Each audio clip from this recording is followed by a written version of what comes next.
In an average American neighborhood, a teenage girl runs out of her house and freezes in the middle of the street, looking at something that makes her very scared. A neighbor asks her if she needs help, but she says she is fine and runs back into the house as she ignores her father, only to come out again with the car keys. She immediately drives away and makes it to the beach, where she gets a call from her father. The girl tells him that she loves him, almost as if it was a goodbye. The next day, the girl appears dead on the beach with a leg broken in a disturbing angle. Sometime later, Jay goes to the movies with her boyfriend Hugh. While waiting, they play a game that involves watching the people around them, and Hugh points at a lady in yellow in the back. Jay doesn't see her and wonders if Hugh is trying to prank her, but now Hugh is clearly uncomfortable and wants to leave.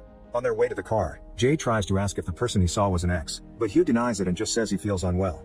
Afterward, they go to have dinner together and the evening goes on as normal without the couple noticing the person walking outside their window.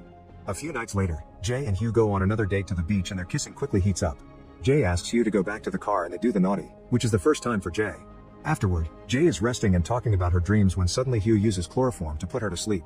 Minutes later, she wakes up tied to a chair inside an abandoned building. Hugh hasn't even bothered to dress her up again. He is just walking around while telling Jay to remember everything he's about to explain. He claims that someone passed something to him and he's passed it to her by doing the dirty. This something is going to follow her from now on, and it could look like someone she knows or just a stranger in the crowd. At that moment Hugh sees it, so he moves Jay on the chair until she sees it too. There's a naked woman nearby walking toward them. Jay is still confused, but Hugh just keeps going, explaining that Jay has to pass it to someone else to get rid of it. If it kills her, it'll go after Hugh next. The woman enters the building and keeps getting closer, so Hugh drags Jay away as he explains he only did this to make her believe him. The thing is very slow, so they make it to the car and drive away. Soon they make it to Jay's house and Hugh just dumps her in the middle of the street before going away without a word. Her sister Kelly and her friends immediately rush to help her and call the police, causing all the neighbors to come out just to get the gossip. Jay has to tell the cops that it was all consensual and that he never went to Hugh's house because he was embarrassed by where he lived, but she did know the address. Afterward, Jay is taken to the hospital to run some tests. Her body is fine, but the experience has left her with trauma. The cops search the old building and the address Jay gave them, but they only find the chair and Jay's bag. There's no sign of Hugh, the woman, or the car.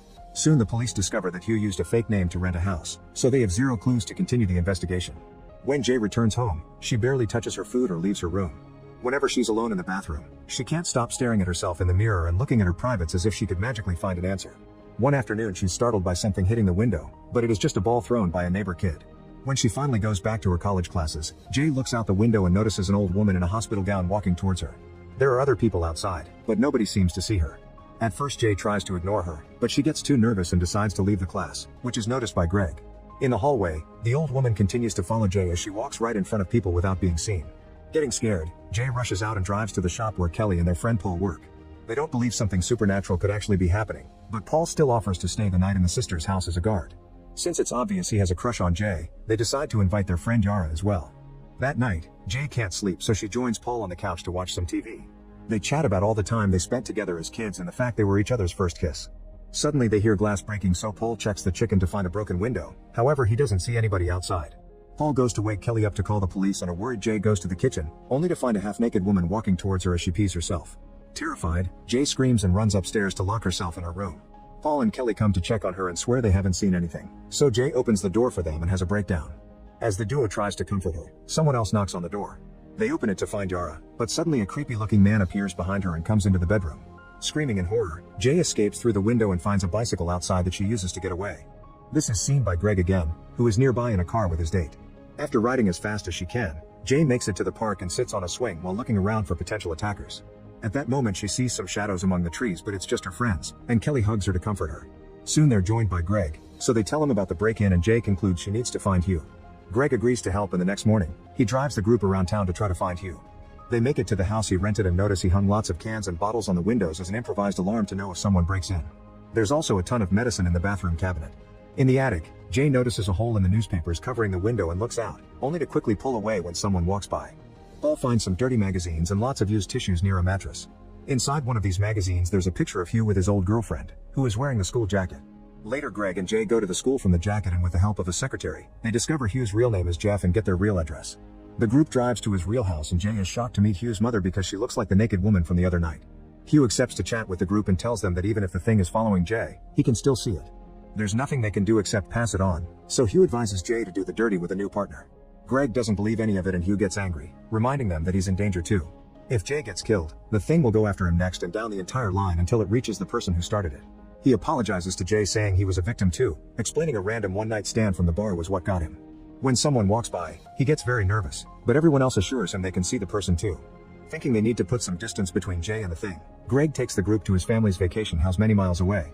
Following Hugh's example, Jay puts up some cans on the window as a makeshift alarm. Greg takes the gun his family hid in the shed and teaches Jay how to shoot so she can protect herself. Later the group goes to the beach, and while they relax, they don't notice a person that looks like Yara approaching them from behind while Greg is away peeing. Suddenly the thing lifts Jay's hair, and while the others can't see the entity, they do see the hair moving. Paul grabs a chair and tries to hit the thing, causing it to let go of Jay but also to push Paul away in return. The entity continues to follow them as the group runs into the shed, where Paul notices the marks left on his stomach by the push. Jay finds the gun and starts shooting at the thing, missing a bunch of shots until she finally hits the creature on the neck. The thing falls to the ground only to quickly recover, so Jay immediately locks the door before the creepy guy from the other night walks by the window. Then something starts pounding on the door until it makes a hole in it, but then Greg appears. He doesn't believe them when they say something is out there and runs to double check. Jay worries when she can't hear anything and approaches the door. At the same time, the identity comes back and crawls through the hole. Screaming and panicking, Jay runs through the other door until she reaches Greg's car. The thing is still following her, so she drives at a dangerous speed, and when she turns around to check on her pursuer, she almost crashes into a truck. She dodges it just in time but ends up crashing into the cornfield instead and passes out. Sometime later she wakes up in the hospital with a broken arm. She gets scared when she hears steps in the corridor, but it's just a nurse. In the evening, Greg accepts to do the dirty with her on the hospital bed because he still doesn't believe the curse exists. As days pass, Greg continues to visit Jay, and Paul becomes very jealous. Greg hasn't seen anyone creepy so far, so he doesn't think the entity is following him. When Jay is finally released from the hospital, she stays home and refuses to go anywhere. Greg continues to deny the entity exists because he hasn't seen anything, but now the others are on Jay's side because they saw the hair in the chair. One night, Jay sees the entity wearing Greg's form and walking towards Greg's house. The thing tries the door but it's locked, so instead it breaks a window to get in. Jay tries to call Greg on the phone, but he doesn't answer, so she runs to the house and enters through the window too. Upstairs, she discovers the entity shaped like Greg's mother knocking on his door and tries to warn him not to open it, but Greg answers the door anyway and the thing jumps on him. When Jay checks inside the room, the creature is getting naughty with Greg's dead body while the lights flicker. A terrified Jay runs away and leaves in a car, crying as she notices the entity following her again. Eventually she makes it to the woods and decides to spend the night there. The next morning, she sees 3 men in a boat, so she takes off some of her clothes and walks into the water. When Jay returns home, the sisters sleep in the same room with Yara for safety. Paul comes to visit one morning and says he's willing to get the curse before holding Jay's hand and trying to kiss her, but she turns him down. Then Paul announces he has a plan, so the group leaves together in the car. On their way out, Jay sees the entity on her roof. Moments later they make it to the university pool and start connecting all the electronics they've brought with them, leaving them around the edge of the pool. Jay gets in the water and for a few hours, the group just waits while a storm rages outside. Eventually the entity shows up looking like Jay's dead father but doesn't get into the pool, just walks around it. Jay points at it and describes what she sees for the others when suddenly, the thing starts disconnecting the electronics to throw them into the water. At first Jay swims away to dodge them, but soon a machine hits her in the head and makes her bleed. As the creature keeps throwing things, Jay does her best to point at it and Paul tries to shoot it, only to accidentally hit Yara in the leg instead. Then Paul tries again and manages to shoot the thing's hand while an iron hits Jay. At that moment Kelly throws a sheet over the creature to mark its spot and Paul shoots it in the head, causing it to fall into the pool. Jay tries to swim away, but the thing pulls her down by her ankle, so Paul opens fire again. After a few failed shots, he hits it in the head and Jay manages to get out of the pool, noticing the marks left on her ankle. When she looks at the water, it's slowly getting filled with blood. Later when the group goes home, Jay and Paul finally get down to business. The next day, Paul drives near some street workers, considering passing the curse to them. Later in the afternoon, Jay and Paul walk down the street holding hands, unaware of the mysterious person walking behind them.